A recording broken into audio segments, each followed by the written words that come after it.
जिस गन्ने से गुड़ इतना काला होता है उसकी चीनी इतनी सफेद कैसे हो गई। केमिकल्स उसमें डाले जाते हैं। और मैं एक चीनी मिल के अधिकारी जो मैनेजर है, मैं उनकी बात आपको बता रहा हूं। उन्होंने कहा कि मुझे लगभग 12 साल हो गए चीनी मिल में काम करते हुए, और जब से मैंने काम करना शुरू कर दिया चीनी मिल में, तभी से मैंने घर में चीनी लाना ही बंद कर दिया।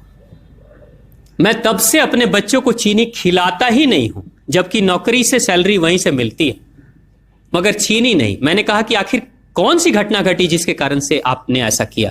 तो उन्होंने बताया एक छोटी सी घटना कि चीनी मिल में जो ये पानी निकलता है ना, चीनी के बनने के बाद उस प्रोसेसिंग में जो पानी निकलता है, उस पानी में वो सारा केमिकल भी मिक्स रहता है, और उस पानी को चीनी मिल वाले लोग अक्सर एक टंकी में जमा करके रखते हैं।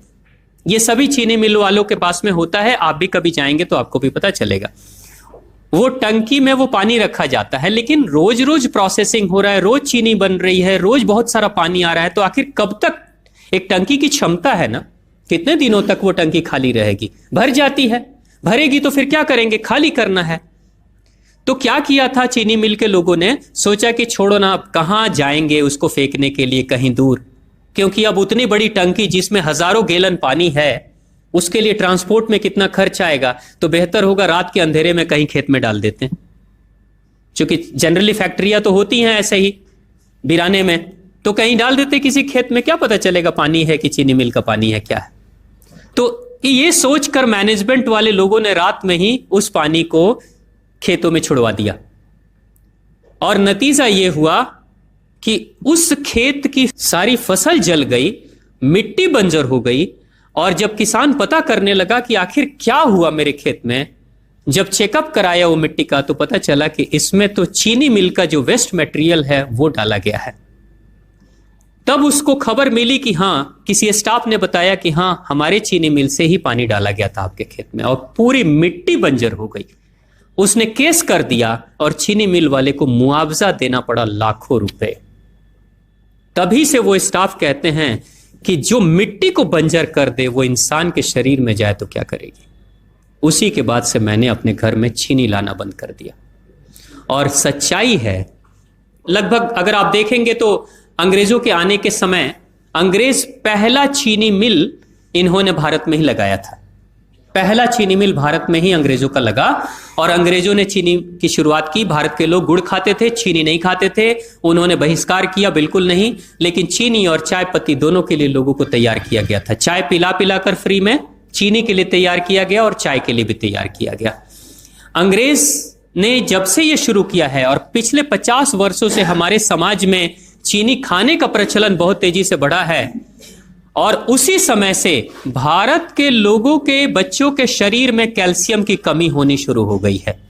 अगर कोई मां, अगर कोई बहन जो गर्भवती हो, गर्भकाल के दौरान अगर चीनी का सेवन अगर कोई बहन कर रही हो, तो चांसेस ज्यादा होते हैं गर्भपात होने के। कोई मां अगर बच्चे के जन्म से पहले 1 साल पहले से ही चीनी छोड़ दे और सामान्य भोजन करे, अपना ही दूध बच्चे को पिलाए, और कम से कम 5 साल तक बच्चे को चीनी ना खिलाए, खुद को चीनी ना खिलाए, उस बच्चे को कभी भी ऑस्टियोपोरोसिस की समस्या नहीं हो सकती। कैल्शियम की कमी उसके शरीर में कभी नहीं होगी। चीनी जब जाती है आपके शरीर में, तो बाहर जब निकलती है तो अकेले नहीं निकलती, कैल्शियम लेकर निकलती है।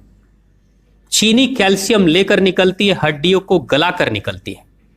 और जिसके शरीर में कैल्शियम की कमी हो जाती है, उसके शरीर में मैग्नीशियम, पोटेशियम, आयरन सबकी कमी हो जाती है।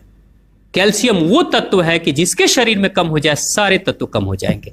और कैल्शियम की कीमत पे चीनी हम खाते हैं।